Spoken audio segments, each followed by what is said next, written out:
안녕하세요. 저는 이곳 사연을 자주 듣고 있는 60대 여성입니다. 무더운 여름 잘 보내고 계신가요?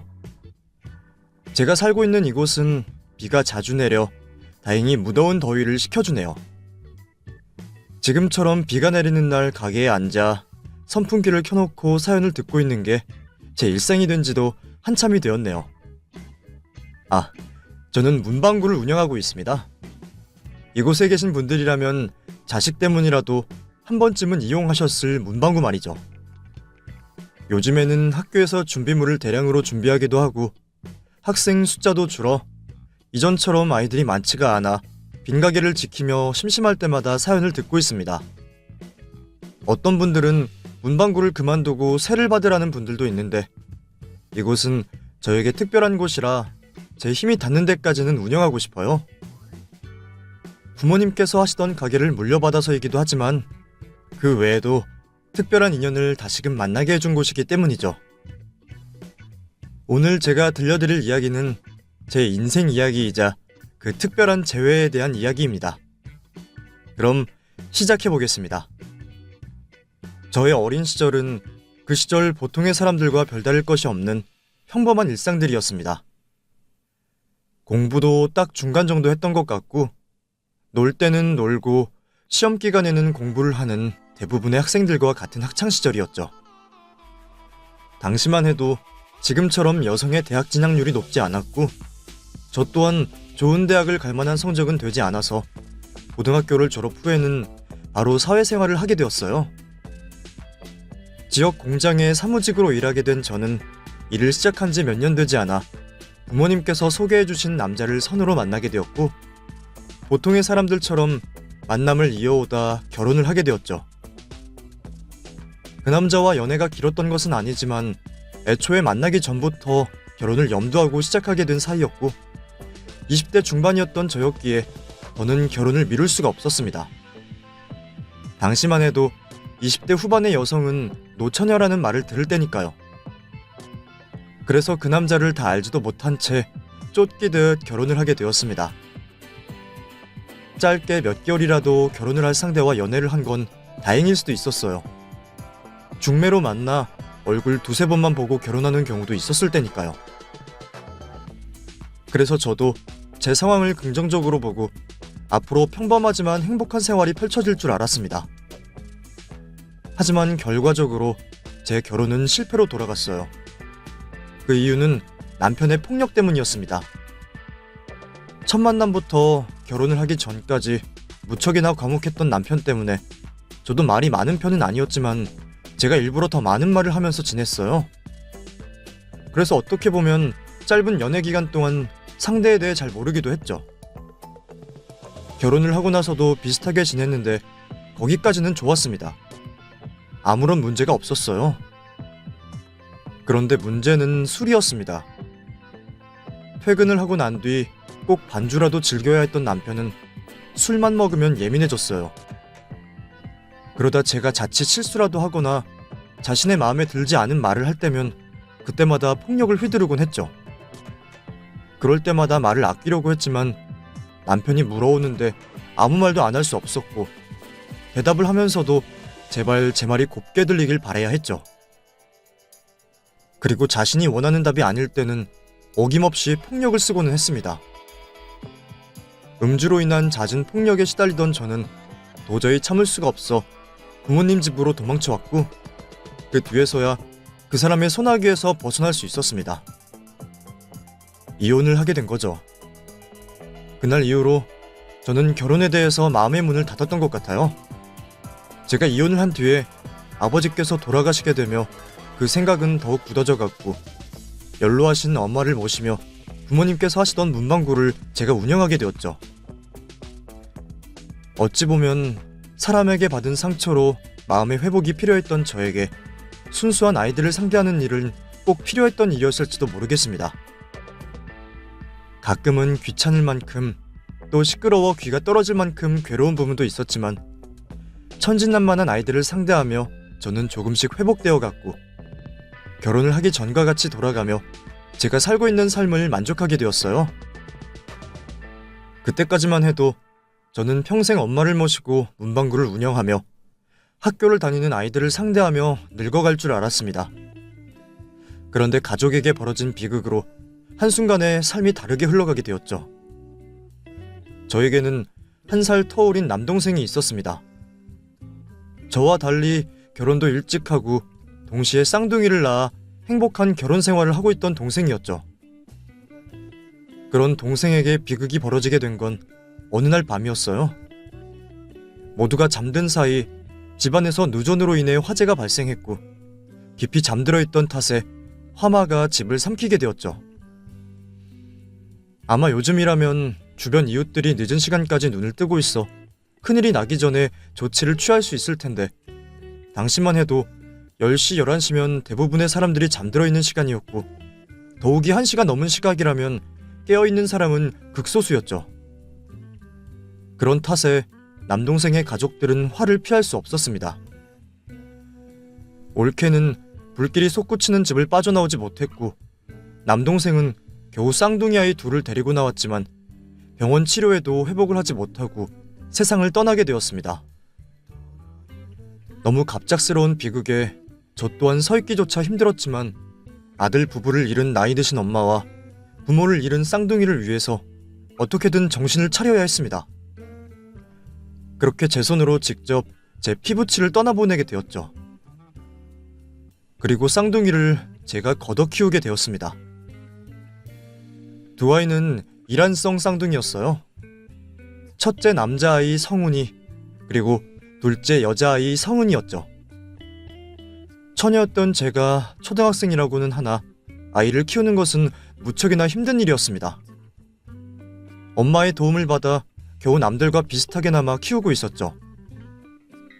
다행히 첫째 성훈이는 부모를 잃어 힘든 상황에도 나이에 맞지 않게 성숙한 모습을 보이며 고모인 저를 엄마처럼 잘 따라와 주었고 제가 하는 일을 매번 고사리 손으로 도와주며 생활했습니다.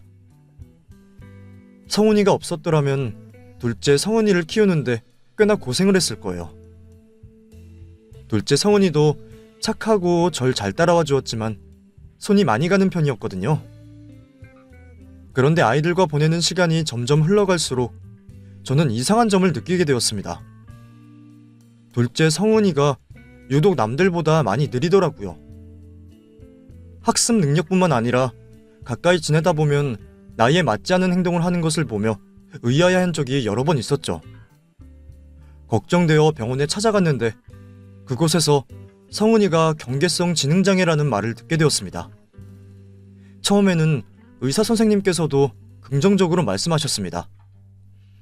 어린 시절 충격이나 개인적인 감정으로 발달이 느린 경우도 있고 그런 경우 가정의 관심과 학교 생활로 인해 충분히 정상범주로 돌아오기도 한다고 말씀하셨거든요. 그래서 저도 성훈이가 부모님 일로 큰 충격을 받아 발달이 늦어진 거라 생각했어요. 그래서 아이의 지능을 정상범주로 돌리기 위해 그날 이후로는 무엇을 챙기더라도 성훈이를 먼저 챙기게 되었고 시간 또한 성훈이와 많이 보내게 되었죠.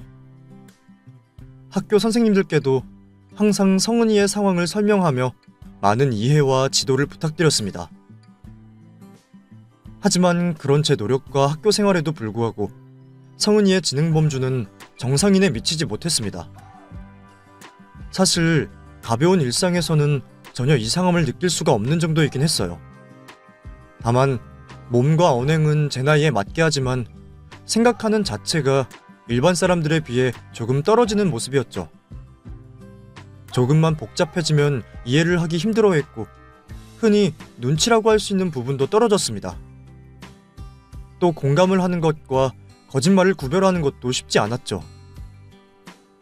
그래도 아이가 조금이라도 나아지길 바라며 일반 학교에 다니도록 했습니다. 어차피 사회생활을 해야 한다면 학교라는 작은 사회에서 미리 경험하는 게 좋다고 생각했거든요. 그리고 고3이 되기 전까지는 아무런 탈 없이 학교 생활에도 잘 적응하며 지내고 있었습니다. 어쩔 수 없이 동생 성훈이에게 신경을 더 써주고 있어 항상 성훈이에게는 미안했어요. 그래도 워낙 착한 아이라서 단 한 번의 불평도 없이 절 이해해주며 동생도 살뜰히 챙겨주는 성훈이었죠. 고등학교 2학년 말이 되면서 대학 입시를 준비하는 성훈이를 좀 더 챙겨주기로 했습니다. 성훈이의 경우 뚜렷한 입시 목표가 있었고 성훈이는 그에 비해 다른 목표가 없어 저와 성인 되고 나서 이후의 계획을 짜고 있었으니까요. 그런데 제가 그 부분을 실수했던 것 같습니다. 앞에서도 말했듯 공감대와 이해력이 떨어졌던 성훈이 입장에서는 갑작스레 바뀌었던 제 태도가 무관심으로 느껴진 것 같습니다. 무슨 말이든 잘 따르고 저와 같이 있으려 했던 아이가 점점 저를 피하고 반항도 조금씩 하더군요.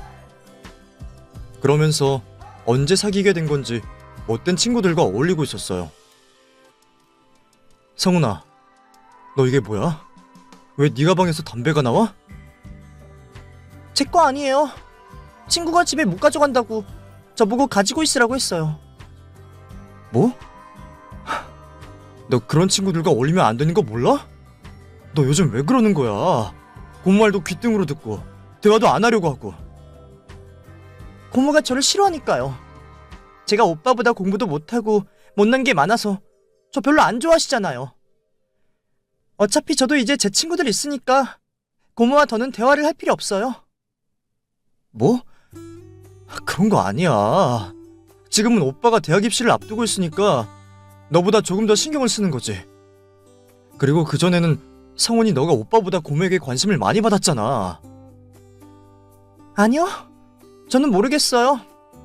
담배는 내일 친구한테 돌려줄게요. 그리고 말씀 다 하셨으면 저 방에 들어갈게요. 아이는 오해를 한 상태로 저와 점점 멀어져만 갔고 뒤늦게 제가 관계를 고쳐보려 했지만 소용이 없었습니다. 거기다 어울리는 못된 친구들도 결국에는 성훈이를 이용하고 있었을 뿐 진정한 친구 사이는 아닌 듯 보였어요. 제가 그 친구들을 만나 이야기를 하면 되려 성훈이가 자신의 인간관계를 자른다며 화를 내기도 했죠. 내 마음을 열어 보여줄 수만 있다면 정말 좋을 텐데 하루하루 속이 타들어가는 날이었습니다. 아이가 다른 사람들과 다르다는 걸 알게 된 이후 처음으로 혼도 내보았지만 소용이 없었어요. 이전보다 잘해주면 돌아선 마음이 풀어지지 않을까 싶었는데 그마저도 아무런 소용이 없더군요. 그러던 주말 오후가 되어서도 방에서 나오지 않는 성훈이를 불렀는데 대답이 없는 겁니다. 문을 열어 안을 확인하니 방 안이 도둑이 들었던 것처럼 엉망인 거예요. 혹시나 싶었는데 수학여행 때문에 사준 캐리어가 없는 모습을 보고 알게 되었습니다. 아이가 집을 나간 사실을 말이죠. 급히 동네를 돌아다니며 아이를 찾아다니다 결국 학교에서 자습을 하고 있는 성훈이에게 연락을 하게 되었죠. 성훈아, 너 성훈이 친구들에게 연락 좀 해볼래? 지금 성훈이가 집에서 없어졌어. 네? 친구들이랑 놀러 간 거 아니에요? 아니야. 캐리어도 없어졌고 옷이랑 속옷, 통장까지 필요한 건 다 없어졌어. 우선 학교 애들한테 물어볼게요.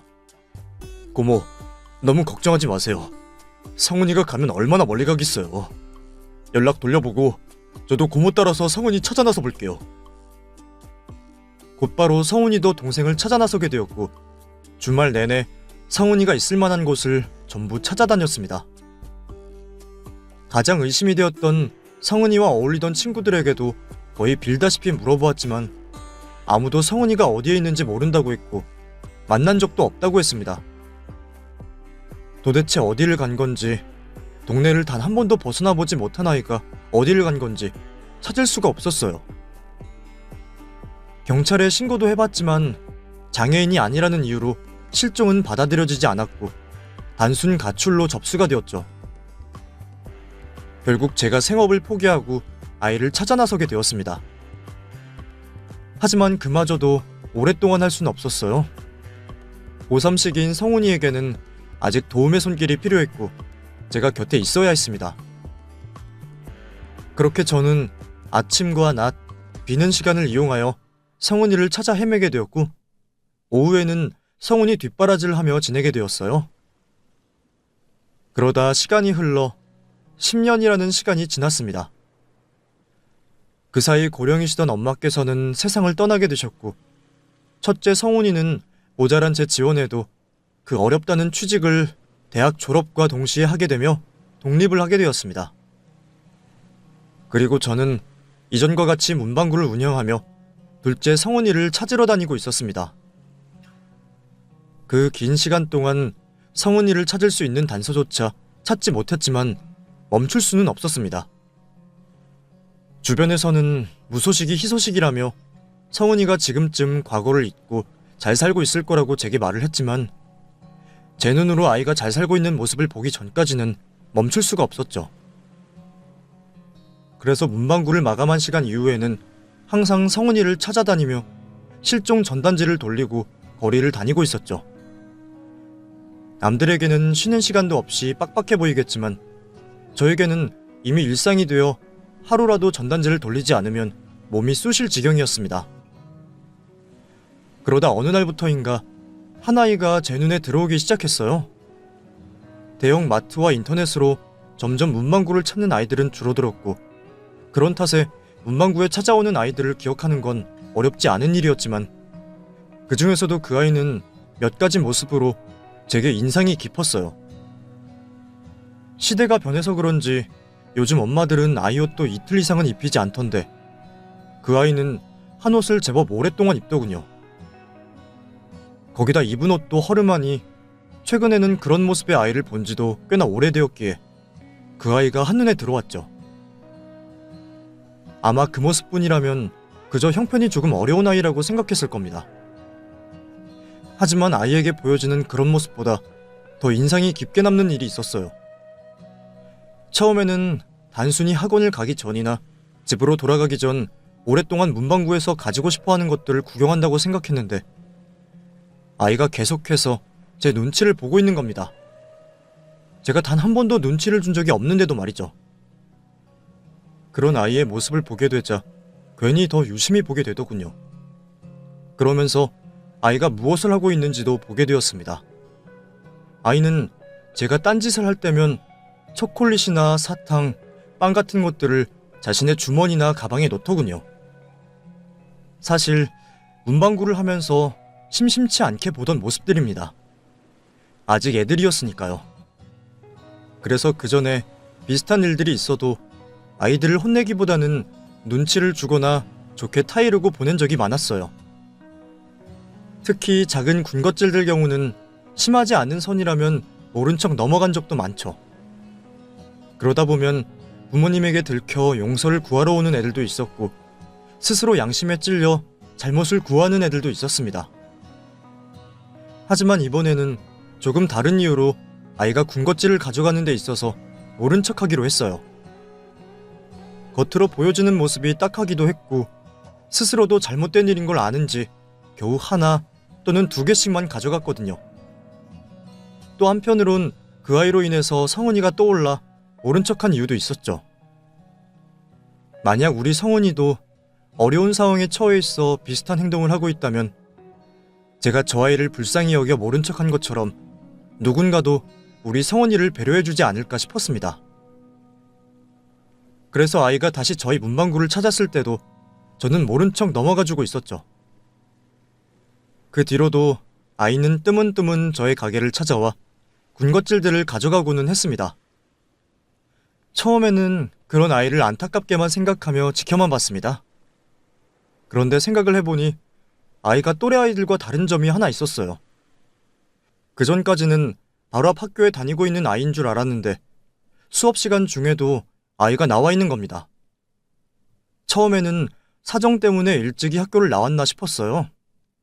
저학년 중에도 개인적인 이유로 점심 식사를 하지 않고 집으로 돌아가는 아이가 있었으니까요. 그렇다고 해도 아이는 너무 일찍이 학교를 나오는 듯 했습니다. 그런 생각이 들고 나서부터 더 유심히 아이를 지켜보게 되었죠. 그러다 보니 아이의 사정이 궁금해지기 시작했습니다. 아이에게 직접적으로 물어본다면 발길을 끊지 않을까 싶어서 제가 집으로 돌아가는 아이의 뒤를 몰래 따라가 보기로 했어요. 아이는 그날 또한 문방구로 들어와 한참 동안 물건을 구경하는 척 제 눈치를 보고 있었고 이내 빵 하나를 저 몰래 가방에 넣은 뒤 달아났습니다. 그리고 저는 아이의 뒤를 곧장 따르게 되었죠. 문방구 주변 주택가 또는 아파트 단지로 들어갈 줄 알았던 아이는 집을 가기 전 들려야 할 곳이라도 있는 건지 동네 번화가 쪽으로 향했고 그 길이 익숙한 듯 걸어가고 있었어요.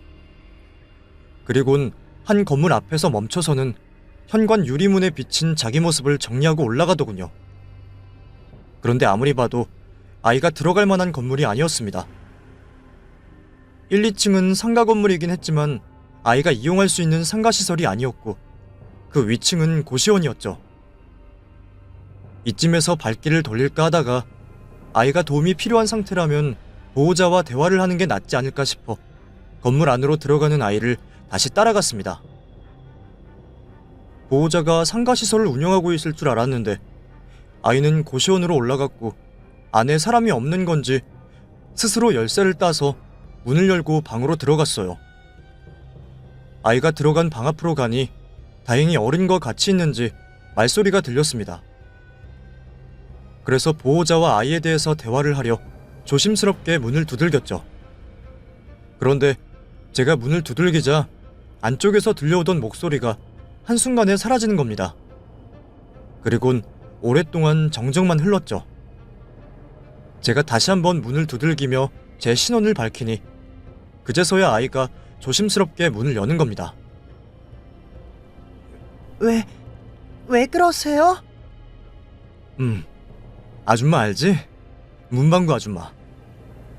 안에 보호자 계시면 아줌마가 대화 좀 하려고 하는데. 저희 엄마랑 대화요? 아이가 고개를 방 안쪽으로 돌렸고 저는 아이의 시선을 따라 문 안쪽을 보게 되었습니다.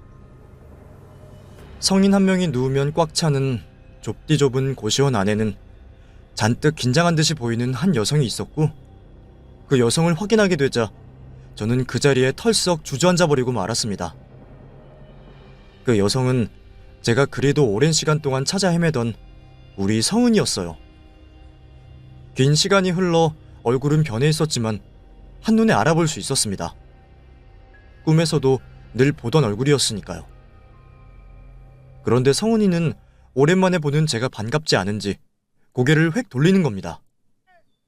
그 모습에 과거처럼 도망이라도 가지 않을까 걱정이 되었던 저는 다시 성은이를 잃을 수 없어 힘이 풀린 다리를 겨우 움직여 성은이에게 다가가 어딜 가지 못하게 꽉 안았습니다. 성은아,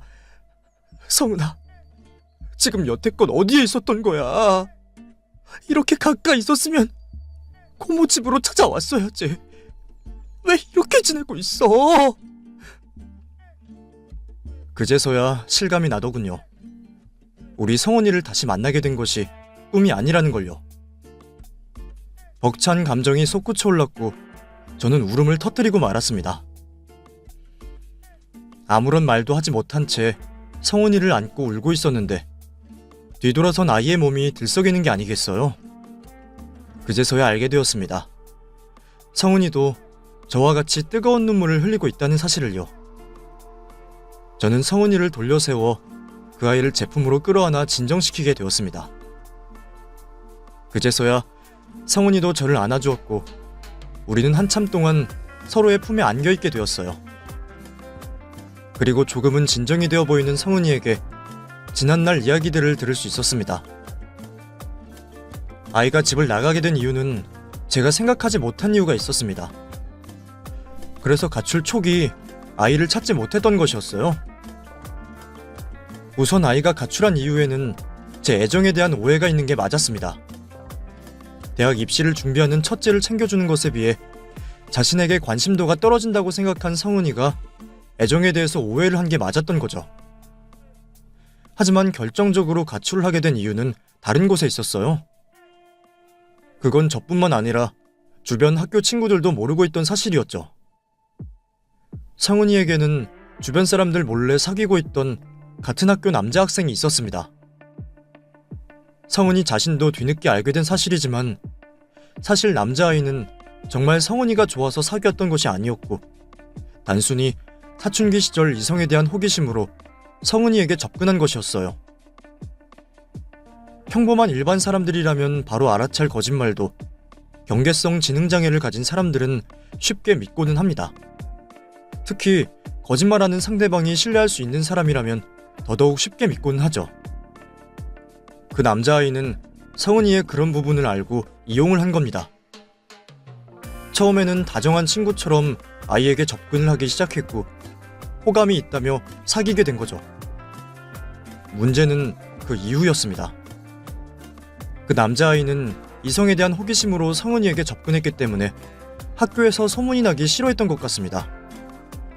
부모님부터 가까운 친구들한테까지 자신들이 사귀는 걸 비밀로 하자 했고 둘의 관계가 밝혀지면 헤어지게 될 거라며 순진한 아이에게 겁까지 주었던 거죠. 그런 이유로 제가 아이를 찾아 학교 친구들에게 물어보았을 때도 그 남자아이에 대한 말이 나오지 않았던 겁니다. 이후 성은이는 남자친구에게 고민들을 종종 이야기하게 되었고 그걸 이용해 가출을 시켰던 거예요. 가출을 시켰던 이유에는 두 가지 이유가 있었는데 하나는 성에 대한 호기심 충족, 또 하나는 돈이었습니다.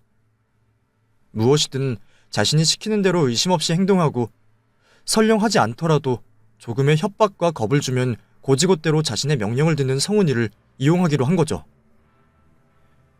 그렇게 아무도 모르게 성은이를 갈취하고 있었던 겁니다.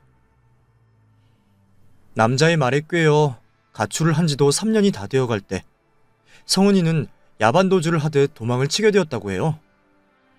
처음에는 남자아이를 믿고 생활하던 성은이도 점점 심해지는 남자의 행동에 버티기가 어려워졌고 남자아이가 대학을 입학한 뒤로는 자신에게 무신경해지자 도망치기로 마음을 먹게 된 거죠. 그때라도 집으로 돌아왔으면 좋았을 텐데 자신이 가출을 했다는 사실로 제가 혼이라도 낼까 싶어 집으로 돌아오지 못했다고 합니다. 다행이라고 해야 할지 하필이라고 해야 할지 모르겠지만 수중에는 돈이 제법 있었고 그 돈으로 작은 원룸을 구했다고 해요. 그리고 평소처럼 일을 하면서 지냈는데 어느 날 하게 된 하혈로 인해 병원으로 가게 되었고 그날 자신이 임신을 하게 된 것을 알게 되었다고 합니다. 다시 남자에게 찾아가 임신 사실을 털어놓았지만 당연히 그 남자아이는 자신의 아이임을 부정했고 책임질 수 없다며 성은이를 매몰차게 버렸다고 합니다. 누구에게도 도움을 받을 수 없다고 생각했던 성은이는 홀로 아이를 출산하기로 마음을 먹었고 다행히 출산까지는 어떻게든 하게 된 거죠. 문제는 출산 후 일을 할 수 없게 되자 수입이 끊기게 되었다는 겁니다. 당장은 통장에 있는 돈으로 생활할 수 있었지만 아이까지 있으니 돈은 몇 배로 더 들었고 급격히 경제적 상황이 안 좋아지며 결국 원룸에서 나와 저렴한 고시원으로 들어오게 된 거죠. 그렇게 아이를 낳고 버틴 세월이 6년이 되었던 겁니다.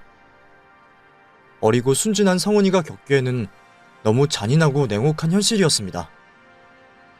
그 듣기도 힘든 이야기를 알게 되자 내가 이 아이를 좀 더 챙겨야 했다는 생각에 죄책감이 들었어요. 성은아, 고모가 너무 미안해. 고모가 더 잘해주고 관심을 줬어야 했는데 고모 때문에 이렇게 힘든 삶을 살게 해서 너무 미안해. 아니에요, 고모. 제가 전부 잘못 선택해서 이렇게 된 거잖아요. 사실 오늘 고모 보게 되었을 때도 혼날 줄 알고 고개 돌렸던 건데 고모가 이렇게 저를 찾고 있는 줄 알았으면 이런 고생하지 않고 바로 집으로 들어갈 걸 그랬어요. 아니야, 네 잘못 하나도 없어. 이렇게 지척에 있으면서도 못 찾은 고모가 잘못한 거야. 그리고 순진한 너를 속였던 그놈이 잘못된 거야. 네 잘못이라고 생각하지 말고 이렇게 고모에게 나타나 주어서 너무 고맙다. 죄송해요, 고모. 재정아, 이리 와. 너한테 고모 할머니 되는 분이야. 재정이? 아이 이름이 재정이니? 네, 아빠 이름과 똑같이 지었어요. 아빠처럼 좋은 사람 되라고. 그랬구나. 재정아, 고모 할머니야. 네가 우리 문방구에 와준 덕분에 할머니가 평생 찾고 있던 네 엄마를 찾았다. 고맙다. 고마워. 네가 우리 문방구에 와주어서 너무 고맙다. 이리 와봐. 할머니가 한번 안아보자꾸나. 그렇게 우연에 우연히 겹쳐 다시 성은이를 찾을 수 있었고 또 하나의 선물인 재정이를 만나게 되었습니다. 그리고 그날 바로 성은이와 재정이를 저희 집으로 데리고 가게 되었죠. 성은이에게도 집에 도착을 하자마자 성은이를 찾은 소식을 알리게 되었고 그 기쁜 소식에 한달음에 집으로 찾아와 10년 만에 그립고 그리워하던 여동생을 만나게 되었죠. 서로 부둥켜 안고 있는 남매를 보니 마치 10년 전 그때로 돌아간 것만 같았습니다. 그 잃어버린 긴 시간이 너무 안타까웠지만 이렇게 다시 만나게 된 것만으로도 저는 감사했어요. 오랜만에 집으로 들어와 편안했던 건지 성은이와 재정이는 일찍이 잠자리에 들었고 벅찬 가슴이 아직 진정되지 않았던 저와 성은이는 둘이서 대화를 나누고 있었습니다. 고모께서 재정이를 안 따라가셨으면 어쩔 뻔했어요. 그러게 이상하게 따라가서 도와주고 싶던 마음이 들었어. 그리고 재정이도 가까이 있는 펜시점이나 문방구도 많은데 굳이 우리 가게까지 온 게 너무 신기하지 않니? 정말 같은 핏줄이 당기긴 하는가 보다. 그게 아니라면 오늘 벌어진 일을 어떻게 설명하겠어. 그러게요. 정말 다행이에요.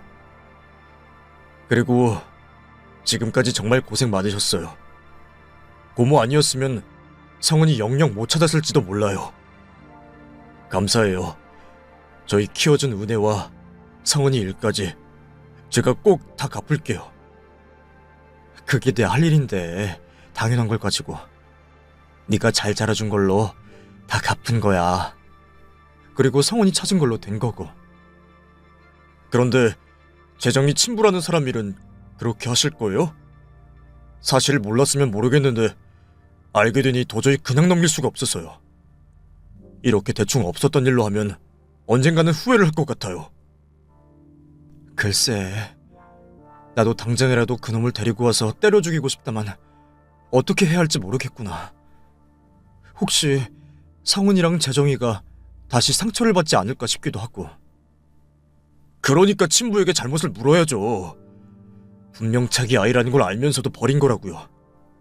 그리고 분명 성은이가 혼자서는 아이를 키우기 힘들다는 걸 알면서 그렇게 한 건데 가만히 둘 수는 없잖아요.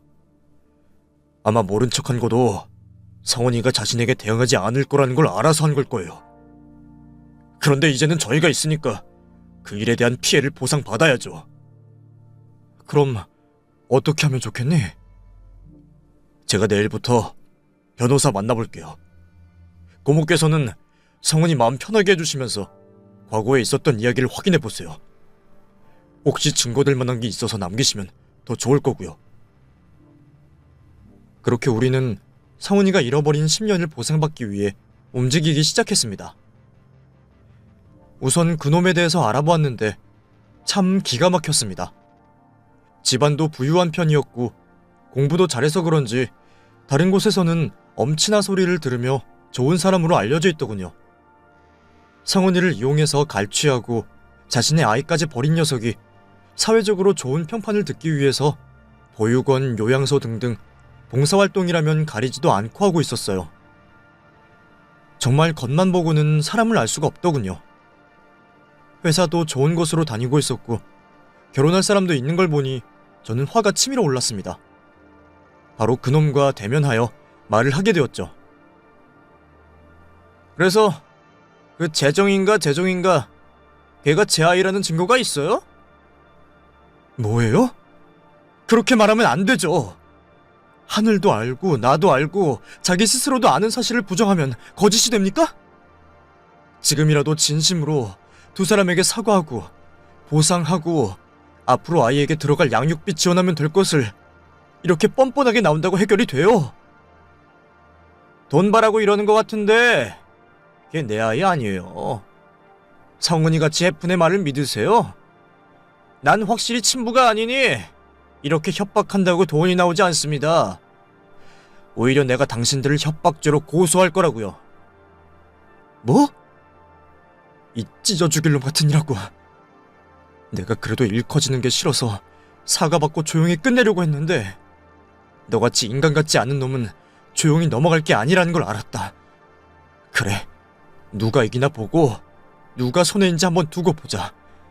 네가 한 만행을 알고도 너를 지금처럼 봐줄 사람들이 있을지, 또 너 같은 놈과 결혼할 사람이 남아있는지 보자고. 그깟 고소라면 해봐라. 내가 징역살이를 하든 벌금을 내든 다 감수하고 너 나락에 떨어지게 만들 거니까. 무릎 꿇고 빌어도 모자랄 판에 되려 우리 성은이를 해픈 여자로 몰고 우리를 돈이나 뜯어먹으려 하는 사람을 만들더군요. 성은이와 아이를 위해서라도 시끄럽게 만들기 싫었는데 반성하지 않는 그놈의 모습을 보니 끝을 봐야겠다 생각이 들었습니다. 회사 앞 1인 시위부터 시작하여 전단지를 인쇄해서 녀석의 회사 근처에서 돌리기 시작했죠. 제가 그렇게 행동을 하니 막상 큰 소리를 쳐놓고는 속이 타는지 그제서야 저희에게 용서를 구하겠다고 찾아오더군요. 이미 버스는 지나간 지는 오래였습니다. 그리고 이제 와서 하는 용서를 받아봤자 진심이나 있겠어요? 결국 소문이 나서 자신이 쌓아올린 평판이 무너질까 걱정되어 아무 말이나 하는 거겠죠. 저는 변호사와 상담을 하여 우리 쪽에서 할 수 있는 대응이란 대응은 모조리 하게 되었습니다. 가출건의 경우 법적으로 증명될 만한 것들이 없어 어쩔 수 없었지만 성훈이가 열심히 일해서 번 돈을 송금한 내역과 함께 지난 6년 동안 양육비를 청구할 수가 있었습니다. 양육비를 청구하기 전에 재정이와 그놈이 부자관계라는 것을 가려야 했고 그러한 이유로 인지 절차 소송을 하게 되었어요.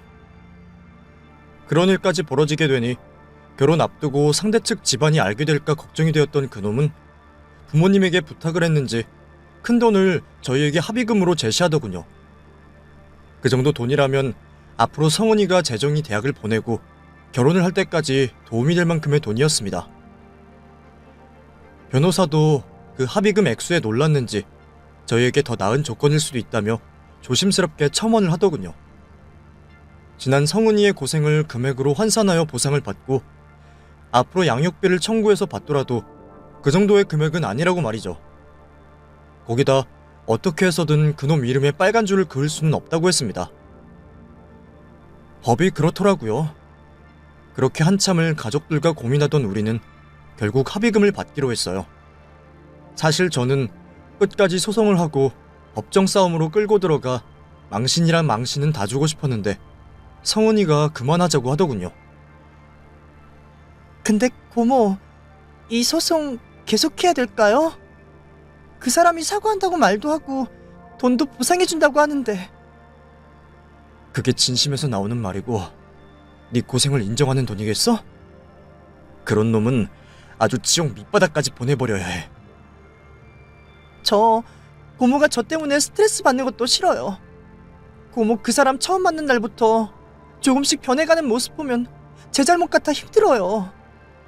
그냥 그 돈 받아서 고모랑 오빠랑 재정이랑 우리 행복하게 지내요. 그런 못된 사람에게 매달려서 우리 가족이 행복할 수 있는 시간 낭비하지 말고 1분이라도 행복해져요. 저랑 재정이는 이제라도 고모와 오빠 만난 걸로 만족해요. 그러니까 고모도 더는 힘들어하지 마세요. 우리 가족 행복할 시간을 낭비하지 말자는 성훈이의 말이 제 가슴을 때렸습니다. 그러다 보니 제가 지금 뭐를 하고 있는 건가 싶었어요. 지금 하는 소송이 누가 원하는 것이고 누가 행복해지는 것인지 생각하게 되었죠. 결국 저는 잘못된 제 생각을 버리고 성훈이의 소송을 그만두었습니다. 그리고 사과와 함께 합의금을 받고 합의를 하기로 했죠. 그리고 일상으로 돌아갔습니다. 소송을 준비한다고 눈이 멀었을 때는 몰랐는데 당장의 성은이와 재정이를 위해서 할 일이 엄청 많더군요.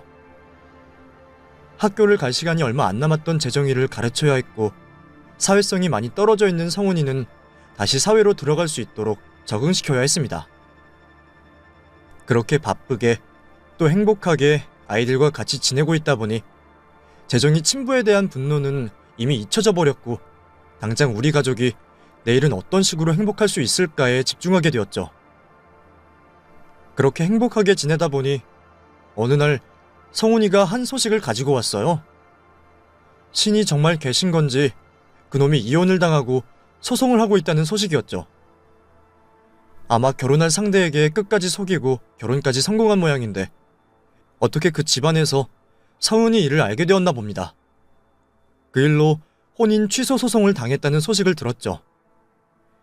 정말 자업자득이었습니다. 그 소식을 듣고 우리 성훈이 말을 잘 따랐다고 생각이 들었어요.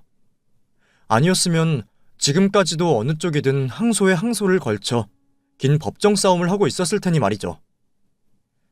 그러는 대신에 재정이와 즐거운 하루를 보낼 수 있었고 성훈이와 못다 했던 이야기와 감정을 나눌 수 있었습니다. 둘째가 집으로 돌아오고 나서 첫째 성훈이도 오빠로서 성훈이를 돕겠다며 집으로 들어오게 되었어요. 그래서 우리 가족은 지금까지도 같이 지내며 행복하게 살고 있습니다. 어느덧 초등학교를 입학했던 재정이는 6개월 뒤 중학교를 들어갈 나이가 되었고 다시 나선 사회를 어색해하던 성훈이는 잘 적응하여 일을 열심히 하고 있습니다. 그 사이 첫째는 결혼을 하여 저희와 같이 살고 있고요. 조카 며느리도 참 착한 아이가 와주어서 시동생인 성훈이를 많이 챙겨줍니다. 그런 화목한 가족들을 보고 있으면 하늘에서 보고 있을 남동생에게 떳떳하고 자랑을 하고 싶습니다. 내가 열심히 키운 보람은 있다고 말이죠.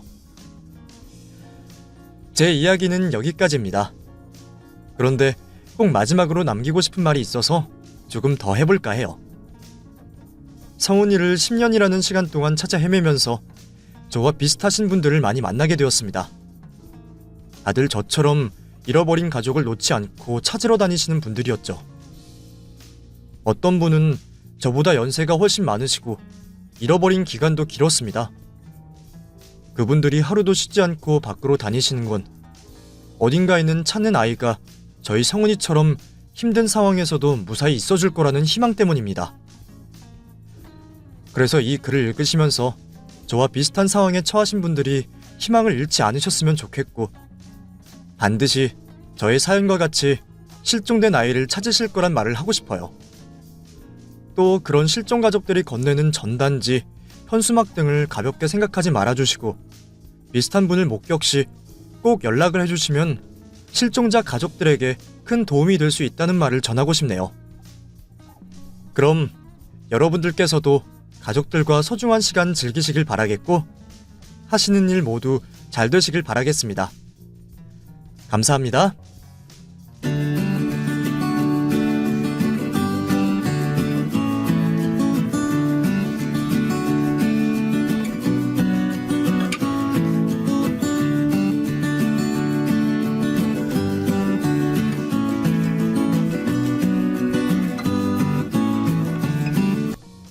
안녕하세요. 사연을 보내게 된 저는 60대 여성입니다. 이곳 사연을 듣고 있던 중 저와 비슷한 일을 겪으신 분이 있어 저도 사연을 보낼 용기를 얻게 되었네요. 사람 인생이 다 달라 보여도 비슷비슷하다는 생각이 드네요. 조금씩 저마다의 사연이 다르긴 하지만 멀리서 뭉뚱그려 보면 어떠한 공통된 주제로 분류할 수가 있으니 말이죠. 이곳에 소개되는 며느리들 중 착한 며느리들처럼 저에게도 제 배로 낳지 않았지만 자식과 다름이 없는 사람이 있습니다. 이제는 시어머니와 며느리의 관계가 아닌 모녀 관계로 지내고 있는 우리 딸을 자랑할 겸 이곳 사연을 보내게 되었네요. 제 사연을 말하다 보면 제 얼굴에 침 뱉는 이야기도 해야 하지만 그 점은 제가 평생 인정하고 안고 가야 하기 때문에 걱정되지 않습니다. 그럼 제게 딸이 되어준 우리 며느리 이야기를 해보겠습니다. 저는 작은 상사를 운영하던 남자를 친구의 소개로 만나 연애를 하다 결혼까지 하게 되었습니다. 자신의 사업을 한다고 해도 평범한 회사원보다 벌이가 못할 때가 부지기수였어요. 하지만 사람 됨됨이 하나와 사랑만을 보고 결혼을 선택하게 되었죠. 제 남편은 주변에서도 알아줄 만큼 효자이었거든요. 남편은 벌이와 상관없이 부모님께 항상 잘했고 저와 결혼을 하고 난 뒤로는 물심양면으로 저희 부모님께도 잘해주었습니다.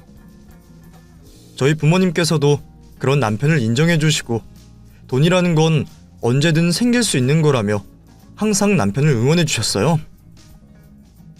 그래서 우리 부부 넉넉하진 않았지만 그 누구보다 행복했고 그런 저희에게 소중한 아이가 생기게 되었죠. 왜 복덩이라는 말이 있지 않습니까? 우리 아들 민우가 저희에게 딱 그런 복덩이였어요. 아이가 태어나고 얼마 되지 않았을 때 생각지도 못한 행운이 굴러들어왔죠. 일요일날 가족들의 점심밥을 준비를 하고 있는데 안방에서 TV를 보고 있던 남편이 소리를 지르는 겁니다. 무슨 일인가 싶어 남편이 있는 안방으로 갔어요. 됐어, 여보. 이제 우리 고생 끝이야. 놀래라. 무슨 일이라도 있는 줄 알았어요. 도대체 무슨 일인데요? 이거 봐. 내가 복권에 당첨됐어. 우리 이제 집도 사고 사업도 확장할 수 있다고. 이게 다 우리 민우 덕분인가 보다. 민우가 태어나고 나서 계속 일이 술술 풀리네. 거짓말 같은 현실이었습니다. 남편이 복권에 당첨이 된 거죠. 그날 이후 우리 가족의 인생은 남편의 말처럼 술술 풀리게 되었습니다. 넓은 집으로 이사를 갈 수 있었고 남은 돈은 항상 사업 자금이 필요하던 남편의 사업에 큰 물줄기가 되어 활로를 뚫어주었죠. 그 이후 남편의 사업은 나날이 잘 되어갔고 여유 있는 삶을 살 수가 있었습니다. 어색했던 여유 있는 삶이 이제는 익숙해져 일상이 되어가고 있을 때 또다시 저희 가족의 인생을 뒤바뀌게 되는 일을 겪게 됩니다. 바로 IMF였어요. 이곳의 사연을 듣고 있는 분이라면 그때를 잊을래야 잊을 수 없을 겁니다. 모든 국민들이 힘들었을 때고 저희 집도 한순간에 무너지게 되었죠. 상사를 하고 있던 남편에게 IMF 상황은 직격타가 되었고 손 쓸 새도 없이 하루아침에 망하게 되었죠. 결국 며칠 사이 넓은 주택에서 단칸방 생활을 하게 되었습니다. 남편은 다시 재기를 해보고자 발버둥을 쳤지만 소용이 없었어요. 거기다 불행은 하필 연달아서 찾아오는 건지 양가 부모님들께서 건강이 안 좋아지기 시작하셨고 갑작스럽게 형편이 안 좋아지자 청소년이던 아들은 방황을 하기 시작했습니다. 물을 막고 있는 두 개의 한 군데만 샌다면 어떻게든 막아볼 텐데 여기저기 뚫려 새어나오는 어려움들을 저희 부부 둘이서 막기엔 역부족이었습니다. 몇 년 동안 어떻게든 죽을 노력을 하며 버티고 있었지만 그러한 노력에도 상황은 좀처럼 나아지지 않았어요. 특히 집안과 부모님에 대한 책임감이 컸던 남편에게는 그러한 상황 모두가 자신의 탓으로 생각되었나 봅니다. 항상 저에게는 힘들어도 웃는 얼굴이라 남편의 그늘짐을 미처 알지 못했는데 남편은 어느 날 유서 한 장을 남기고 극단적인 선택을 했어요. 힘들어도 평생을 옆에서 있어줄 것 같았던 든든한 남편이 제 곁에서 사라지자 저 또한 세상을 놓고 싶을 만큼 충격을 받았습니다. 물론 저뿐만이 아니었어요. 양가 부모님은 물론이고 아들에게도 남편의 죽음은 엄청난 충격으로 다가왔죠. 연로하신 부모님들과 아직 보살핌이 필요한 아들을 두고 저마저 세상을 떠날 수 없었습니다. 저는 남편의 죽음을 슬퍼하지도 못하고 당장의 생활비를 벌기 위해 사회로 나가야 했어요. 그 다음은 떠올리기 싫을 정도의 고생들로 가득합니다. 밑바닥 인생을 산다며 갖은 무시와 수모를 당해야 했죠. 하지만 그때는 자식을 먹여 살려야 한다는 마음 하나로 버틸 수 있었어요. 그나마 다행히 정신을 차린 듯한 아들은 학업에 매진하는 모습을 보였고 그 모습을 위안 삼아 살아가게 되었죠. 절대 펴지지 않을 것 같았던 형편은 시간이 흘러가며 아주 조금씩 나아지기 시작했고 그와 동시에 아들은 좋은 대학에 합격하고 졸업하며 곧바로 사업을 하기 시작했습니다. 아마 조금이라도 제 고생을 일찍이 끝내주고 싶었기 때문이겠죠. 고맙게도 제가 지원해주지 못하는 상황에서도 아들은 사업을 잘 꾸려나갔고 사장님 소리까지 들으며 사업을 잘 해나가고 있었습니다. 그리고 아빠를 닮은 건지 저에게도 무척이나 잘해주는 효자였어요. 그때까지 일을 하고 있던 저를 끌고 집으로 데려와 제발 좀 자신을 위해서라도 쉬어달라 했고, 그런 아들의 고집을 꺾을 수 없어 집안에서 팔자 좋게 여유를 부리게 되었죠. 그런 아들 때문에 밥을 먹지 않아도 배가 부르고 이유 없이 행복하다는 걸 알게 되었습니다. 그만큼 행복했지만 그런 저에게도 걱정거리는 있었습니다. 사업에 몰두를 해서 그런 건지 아들은 결혼할 상대를 데리고 오지 않았어요. 사업도 그만치 잘 되고 있으면 이제는 아들이 눈길을 돌려 괜찮은 여자를 만나 결혼을 했으면 하는 게 제 바람이었죠. 그 생각을 입 밖으로 하면 아들에게 부담감만 지어주는 것 같아서 말은 꺼내지도 못한 채 홀로 늙어가는 아들을 걱정하고 있었죠. 그런데 어느 날 아들이 마음에 드는 상대가 생겼다며 자신이 만나는 상대를 저에게 소개시켜주겠다 하는 겁니다.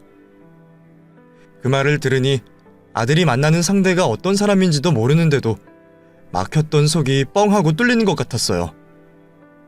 저야 아들이 좋다면 누구라도 좋았고 그나마 바람이 있다면 착하기만 하면 되었죠. 얼마 뒤 기대하던 아들의 여자친구를 만나게 되었습니다. 현진이라고 자신을 소개한 아들의 여자친구는 한눈에 봐도 사랑이 가득한 아이로 보였습니다. 자라오며 받은 사랑도 많아 보였고 또 그만큼이나 받은 사랑을 다시 주변 사람들에게 주는 아이였어요. 밝고 명랑하면서 예의도 차릴 줄 아는 현진이를 첫 만남에서 몇 시간이 지나지 않아 제 며느리감으로 점찍게 되었습니다. 그리고 보면 볼수록 마음에 들었죠. 왜 곁에 있으면 덩달아 기분이 좋아지는 사람이 있잖아요.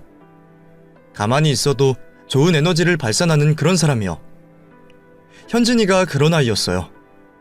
구김살 없던 현진이는 제가 귀찮고 힘들지도 않은지 결혼 전부터 제 옆에 착하고 달라붙어 저를 살뜰히 챙겨주더라고요. 남자아이들은 챙겨주지 못하는 세심한 부분들부터 며느리들도 귀찮아할 일들을 자신이 먼저 나서서 해주었죠. 예, 현진아, 내가 뭘 좀 검색하고 싶은데 이거 어떻게 하는 거니? 제가 알려드릴게요. 자, 이렇게 하셔서 이렇게 하시면 돼요. 그런데 어머님, 휴대폰 엄청 좋은 거네요. 이거 카메라 화질도 좋은 건데 사진도 많이 찍고 하세요. 휴대폰이 좋으면 뭐하냐. 만질 줄을 모르는데. 아들 녀석이 괜한 곳에 돈을 써서 말이야. 어머님께 좋은 것만 해드리고 싶어서 그런 거죠. 그리고 이왕이면 좋은 걸로 유용하게 사용하시면 좋잖아요. 그러면 제가 퇴근하고 휴대폰 사용하는 법을 알려드릴게요. 이게 어렵다고 생각하셔서 그렇지 사실 예전 휴대폰보다 사용하기 편해요. 그리고 카메라도 사용할 겸 저랑 어머니랑 데이트하러 놀러도 가요. 아, 이제 와서 내가 뭐 한다고 이걸 배워. 그리고 바쁜 너를 귀찮게 하기 미안하다. 제가 좋아서 하는 건데요. 제가 정식으로 며느리 되기 전에 점수 좀 딴다고 생각하시고 저랑 놀아주세요. 네? 젊은 사람 입장에서 늙은 사람이랑 하는 게 얼마나 답답하겠어요. 분명 현진이도 제가 답답할 텐데 그럼에도 불구하고 싫은 내색 한번 하지 않고 제 곁에 있었죠. 그것뿐만이 아니었습니다. 사소하게 출퇴근을 하며 하늘이 예뻤다, 꽃이 폈다 등등 제 생각이 났다며 사진을 찍어 보내주기도 했고 아들에게 물어봐서 제가 좋아하는 음식들을 직접 해오기도 했습니다. 그러다 보니 마음이 안 갈래야 안 갈 수가 없었어요. 현진이를 보면 알 수 있듯이 사돈되는 분들께서도 성품이 인자하고 넉넉한 분들이었습니다. 상견례를 하면서 뵙는 내내 존경스러울 정도였죠. 그리고 현진이네 집안 형편이 어렵다는 것도 그날 알게 되었습니다.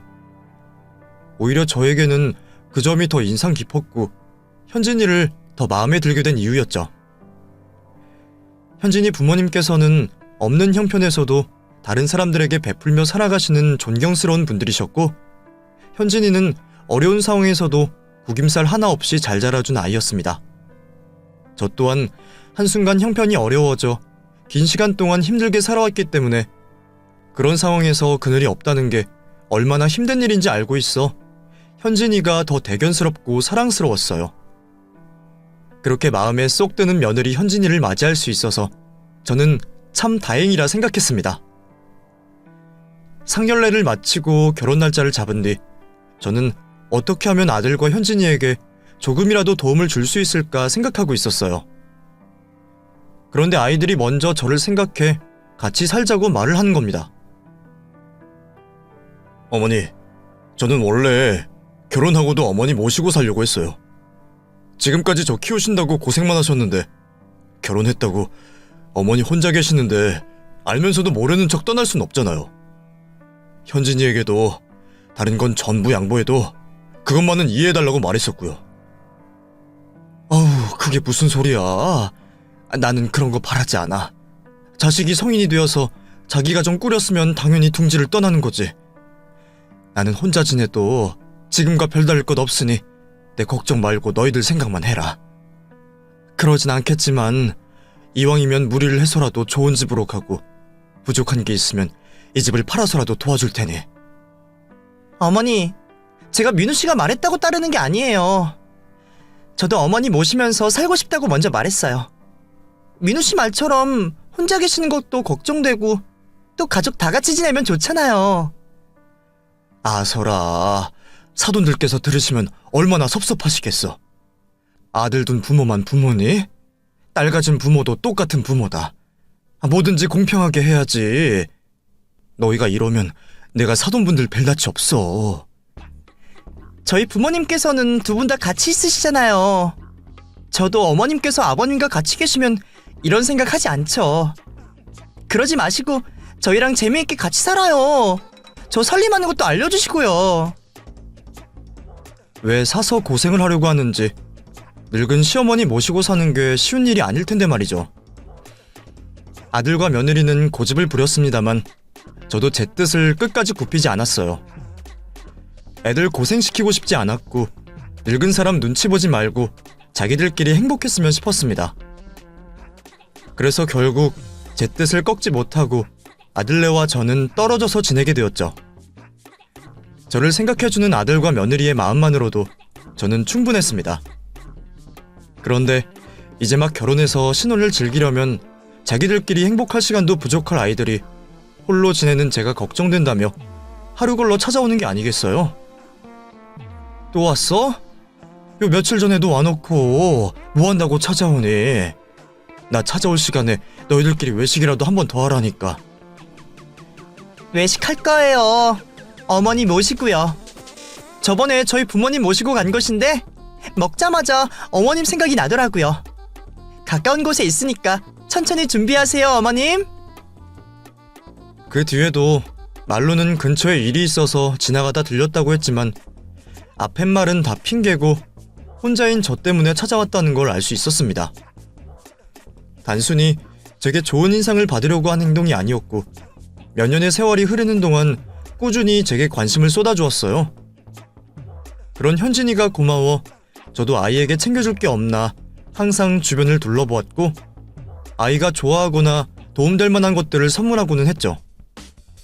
그러다 보니 움직이는 것도 자연스럽게 많아지게 되고 또 행복해서 그런지 주변 사람들이 볼 때마다 젊어지는 것 같다며 한 소리씩은 하곤 했습니다. 아마 행복에 겨워서 그런 게 아닌가 싶어요. 그렇게 며느리 현진이와 저는 서로를 끔찍하게 생각하며 챙겨주었고 며느리와 시어머니 관계보다는 사이좋은 딸과 엄마 같은 사이로 지내게 되었습니다. 더욱이 안타깝게 고령이시던 사돈 두 분께서 세상을 모두 떠나시게 되자 마음 둘 곳이 없었던 현진이는 저와 더욱 가깝게 지내게 되었고 저 또한 그런 아이를 더 품게 되었죠. 시간이 흘러 현진이도 돌아가신 부모님을 가슴에 묻고 평범한 일상을 보내고 있을 때였어요. 지금까지 아무런 문제 없이 사업을 잘해오던 아들에게 위기가 찾아왔죠. 믿고 의지하던 공동창업자 한 명이 회사 자금을 가지고 숨어버린 겁니다. 아들은 자신이 쌓아온 회사가 무너지는 걸 볼 수 없어 필사적으로 버티게 되었습니다. 투자자들을 찾아가 간절히 빌기도 했고 야간에는 일을 하면서 작은 돈이라도 융통할 수 있게 노력했어요. 임신 준비를 하며 집안에서 쉬고 있던 며느리도 아들을 도와 똑같이 야간도 일을 했죠. 저도 지켜만 볼 수는 없어 대출을 받아 아들을 도우려고 노력했습니다. 하지만 그럼에도 소용이 없었어요. 결국 아들은 피해를 줄이고자 직접 자기 목숨처럼 아껴오던 사업을 폐업하게 되었습니다. 남편에 이어 아들까지 사업에 실패하자 저는 두려워졌습니다. 혹여 아들 또한 세상을 떠난 남편처럼 잘못된 선택을 하지 않을까 싶었거든요. 그래서 매일 아들의 집으로 출근하게 되었죠.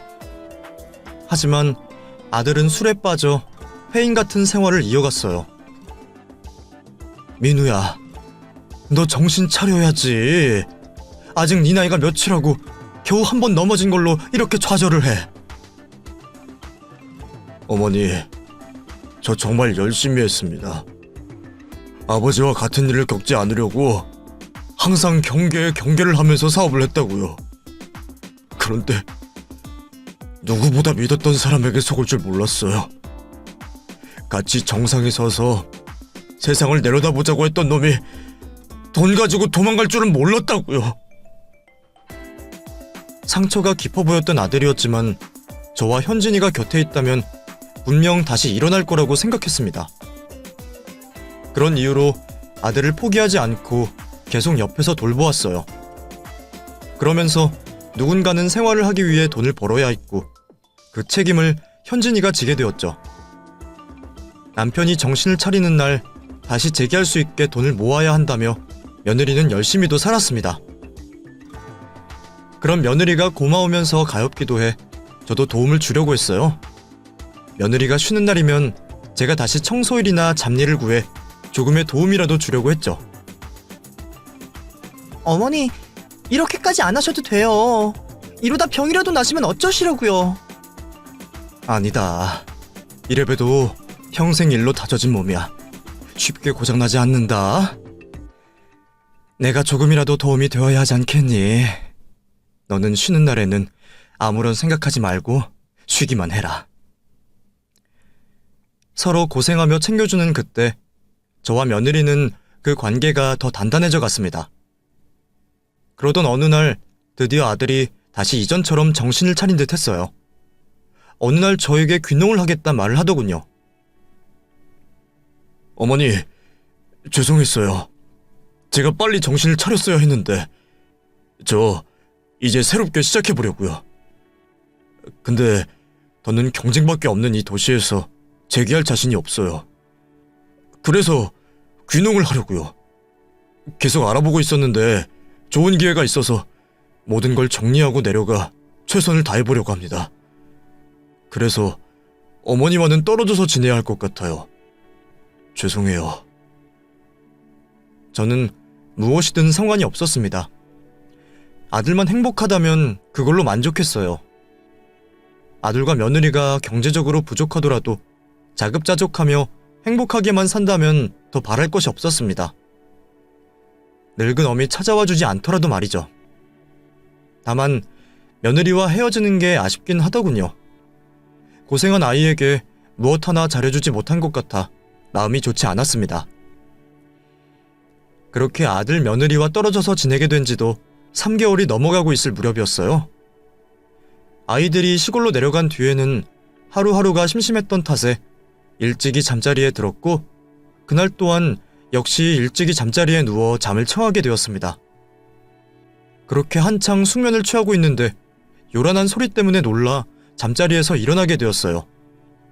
시계를 확인해보니 모두가 잠들어 있을 새벽 시간에 요란한 소리가 우리 집 전체를 울리고 있었죠.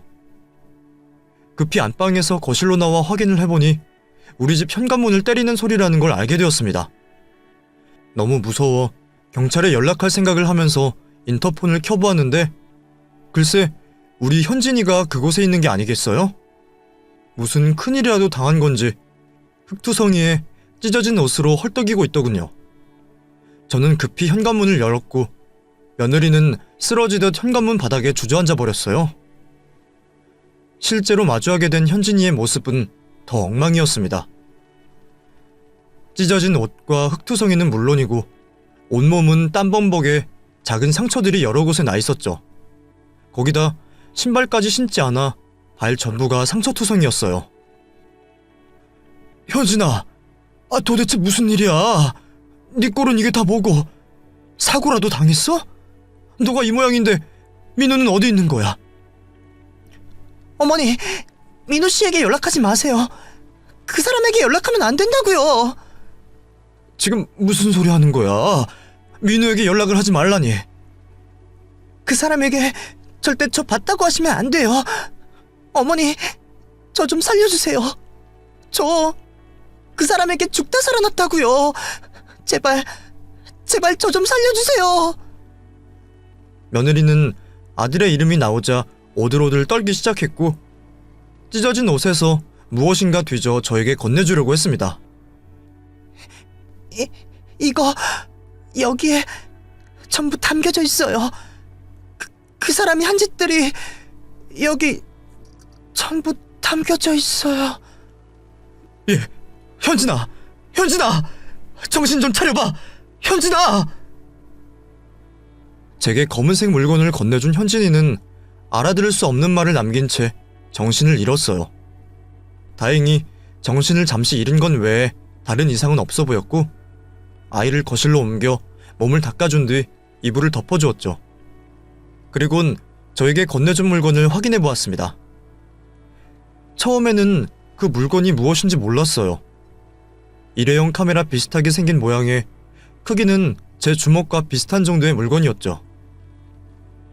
이곳에 아들이 한 짓이 담겨져 있다는 며느리 말에 이곳저곳 누르며 확인을 하고 있었는데 누르다 보니 액정 화면이 켜지는 게 아니겠어요? 소형 카메라인 듯 했습니다. 스마트폰처럼 터치하면 반응을 하길래 여러 곳을 들어가며 확인을 하는데 휴대폰 사진첩 비슷한 게 있더군요. 거기에는 이상한 행동을 하고 있는 아들의 모습이 찍혀있는 사진과 동영상들이 있었습니다. 그리고 무슨 공부라도 하는지 스크랩과 노트 필기가 찍혀있는 사진도 있었죠. 하나씩 확인을 하고 있는데 며느리가 정신을 차린 듯 했습니다. 현진아, 정신이 좀 드니? 우선 물 좀 마시고 안정 좀 해라. 그리고 살려달라니, 그게 무슨 말이야? 네가 준 카메라 안에 사진들은 뭐고? 어머니께서는 제 말 믿어주실 거죠? 그 사람에게 연락하시면 안 돼요. 저 정말 겨우 빠져나왔다고요. 혹시 그 사람에게 잡히면 정말 죽을지도 몰라요. 현진아, 내가 알아듣게 말을 해야지. 내가 절대 민우에게 너가 여기 있다고 알리지 않으마. 그러니 제대로 말 좀 해줘. 민우 씨가 저를 죽이려고 해요. 저에게 증거들도 있다고요. 카메라의 사진들은 보셨죠? 거기에 찍힌 모습들 전부 민우 씨가 저 죽이려고 했다는 증거 사진들이에요. 거기에 범죄 계획, 준비, 실행까지 전부 찍혀 있다고요. 그게 무슨 말이야?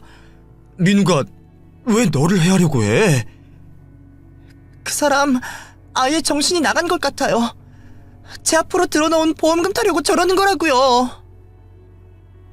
현진이는 민우가 자신을 죽이려고 한다는 황당한 말을 했고 저는 비현실적인 이야기에 너무 놀라 당황하고 있었어요. 믿을 수 없다는 표정을 짓고 있는 제 얼굴을 보곤 현진이는 자신이 겪은 이야기를 카메라의 증거들과 함께 보여주며 이야기해 주었습니다. 민우가 언제부터 자신에 대한 범죄를 계획했는지는 자신도 정확히 모르겠지만 지피는 일이 있었다고 해요. 아들이 폐업으로 인해 한창 술독에 빠져 살고 있을 때 며느리가 아들을 대신하여 돈을 벌고 있었다는 사실은 앞에서 설명하여 알고 계실 겁니다. 그때 한 번 사고가 난 적이 있었어요. 일을 마치고 집으로 돌아가던 중이었는데 주차장을 나오던 차량이 현진이를 확인하지 못하고 아주 살짝 친 적이 있었습니다. 그때 발목을 살짝 다치게 되었는데 그 일로 보험금이 조금 나왔나 봅니다.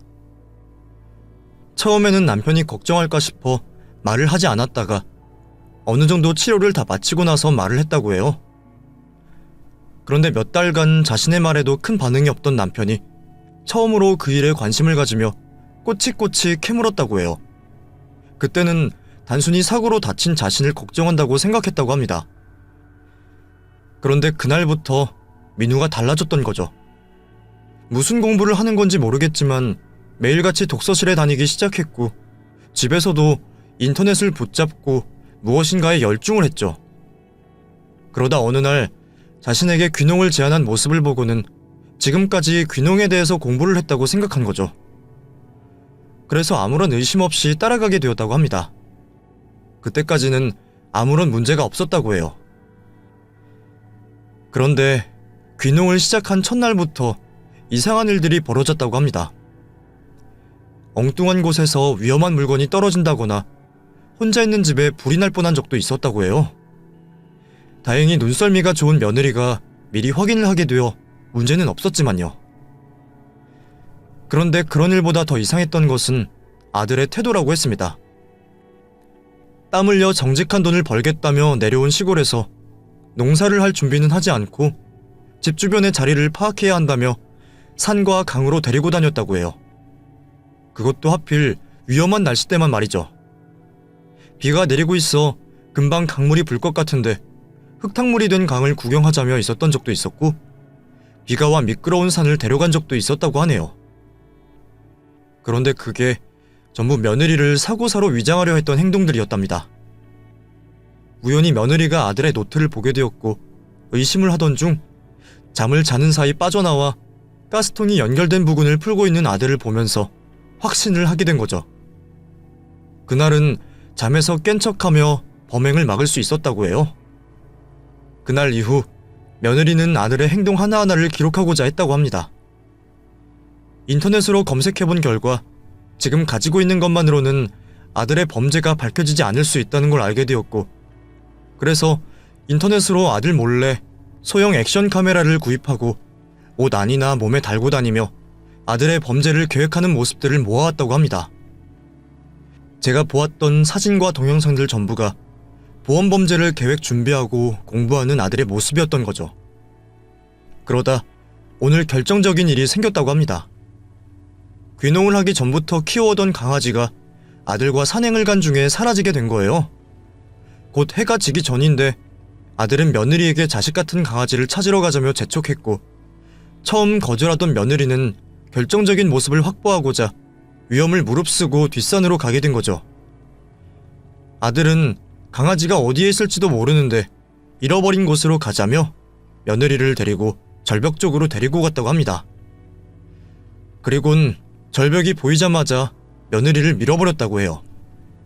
다행히 전날 온 비로 인해서 흙이 젖어 있어 절벽으로 떨어지지 않고 바닥에 넘어지게 되었고 살기 위해 죽을 힘을 다해 집으로 내려와 차를 타고 곧장 저희 집으로 오게 된 거죠. 모든 이야기를 마무리하면서 며느리는 오늘 있었던 동영상을 저에게 보여주었고 저 또한 잠깐이지만 카메라에 찍힌 아들의 섬뜩한 모습을 보게 되었습니다. 사실 현진이가 보여주는 증거들이 아니었다면 쉽게 믿지 못했을 거예요. 현진이가 도시에 살다 시골로 내려간 삶이 힘들어서 정신적으로 문제를 겪는다고 생각했겠죠. 하지만 현진이가 내민 카메라 안에 부정할 수 없는 사실들이 담겨져 있었습니다. 무서움에 떨고 있는 현진이를 안아주고 있을 때 아들에게서 전화가 왔습니다. 그래 민우야, 이 시간에 무슨 일로 전화했어?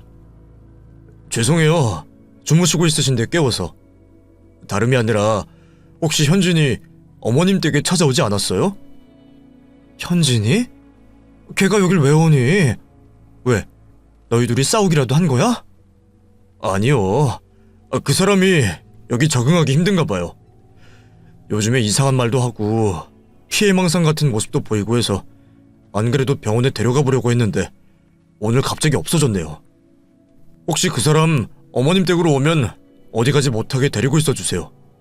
그리고 이상한 말 하더라도 놀라지 마시고 아픈 사람이니 그러려니 하시고요.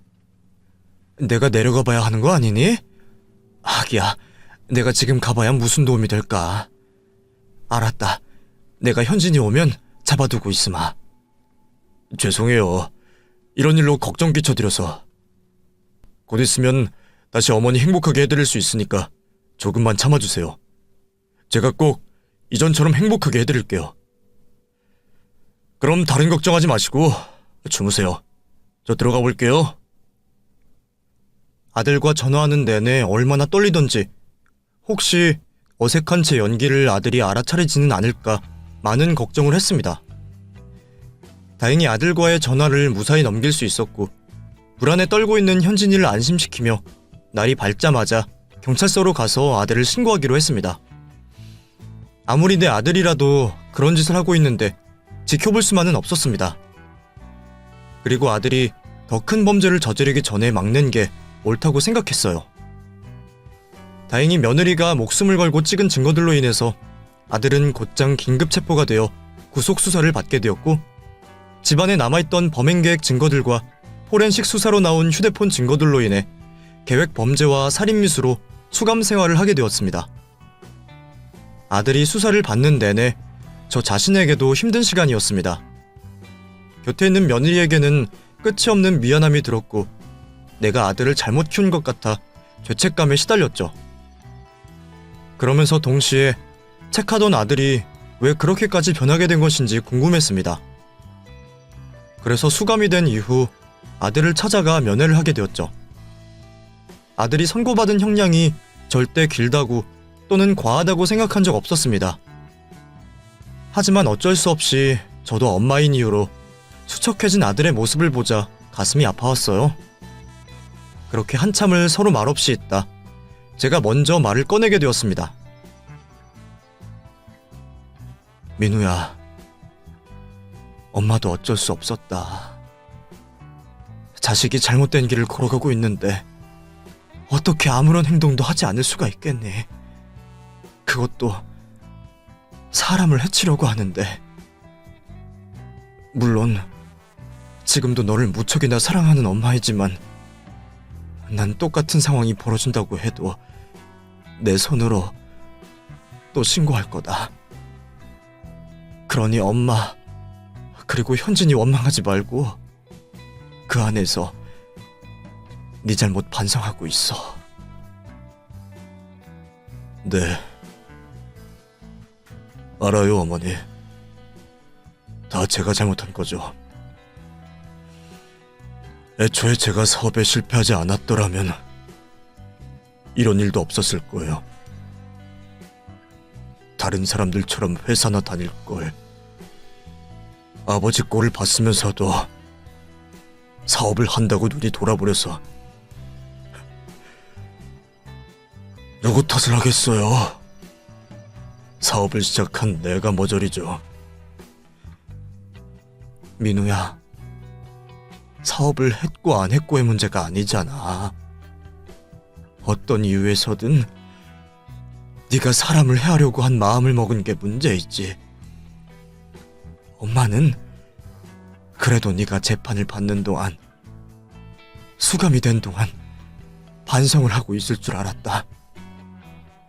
그런데 정작 사건의 본질은 모른 척하니? 네가 원하는 대로 상황이 흘러가서 다시 성공하면 넌 떳떳하게 그 삶을 보낼 수 있겠어? 다른 사람의 목숨, 그것도 네 처의 목숨을 네 손으로 빼앗고 사는 성공이 네가 원하는 성공이야?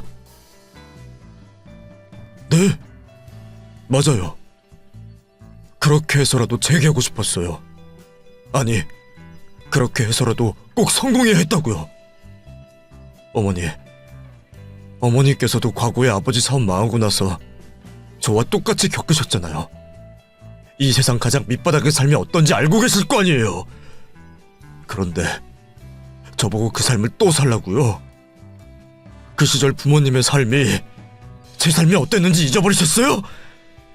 제가 학교에 가면 아이들은 저를 싫어하든 좋아하든 상관없이 동물원의 동물 쳐다보듯이 했어요.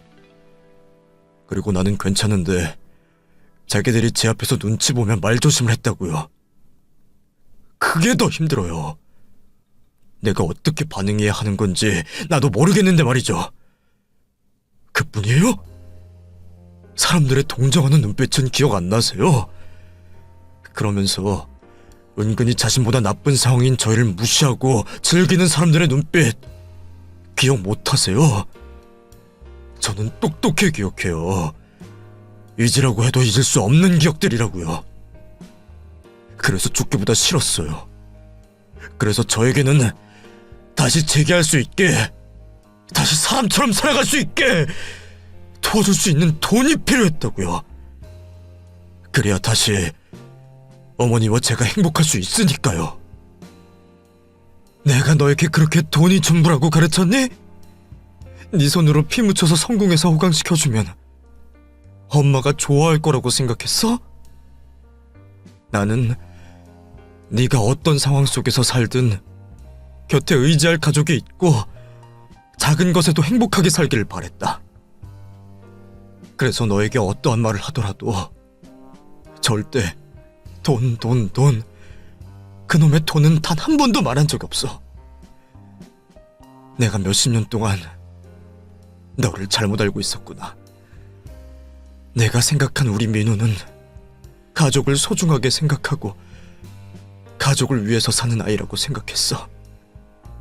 지금 내 눈앞에 있는 너처럼 돈이 이 세상 전부고 그놈의 돈을 위해선 모든 걸 희생시키는 아이라는 걸 몰랐다고. 엄마 원하던 건 돈에 상관없이 행복해하는 너였다. 돈 따위는 한 번도 생각해본 적 없었어.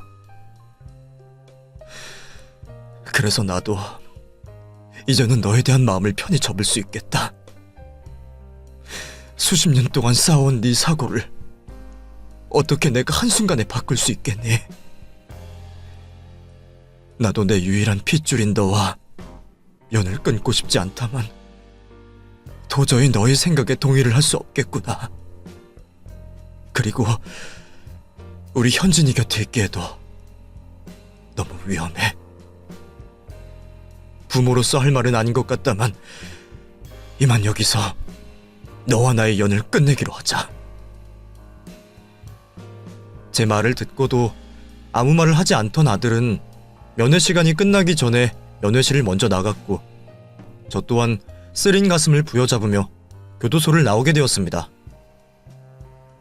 교도소를 나와 집으로 가는 내내 머릿속이 복잡했습니다. 언제부터 어디서부터 잘못된 것인지 아들에게 단 한 번도 그런 사고방식을 가르친 적이 없는데 잘못된 생각을 하고 있는, 그리고 반성조차 하지 않고 있는 아들이 안타깝기만 했어요. 부모가 먼저 자식의 손을 놓는다는 일이 다른 사람들에게는 비난을 받을 수도 있을 겁니다. 하지만 저는 또 다른 자식인 현진이를 위해서라도 그렇게 해야만 했어요. 아들과 이혼을 한 현진이는 갈 곳이 없었습니다. 아들의 사업이 망하고 그나마 남아있던 돈을 모두 귀농하는 곳에 사용했기 때문에 당장에 독립하여 홀로 살아갈 수 있는 형편이 아니었습니다. 그리고 사돈 두 분 모두 결혼 생활 중 세상을 떠나셨기에 따로 의지할 곳도 없었죠.